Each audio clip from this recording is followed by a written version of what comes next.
Hello mga katropa, ngayon.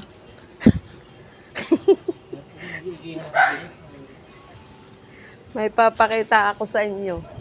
Bahay ng isang seaman. Oh.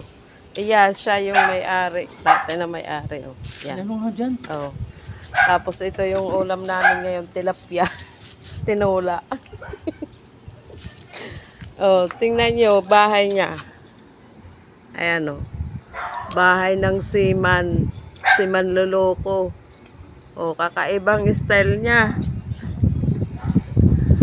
Akala ng marami seaman ang may-ari.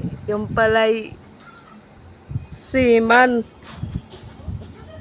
Atras ka doon. loloko. Seaman daragat pala. Ayan oh.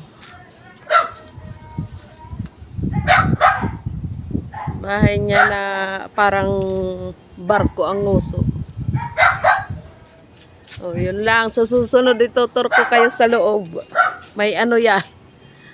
May kakaiba sa loob.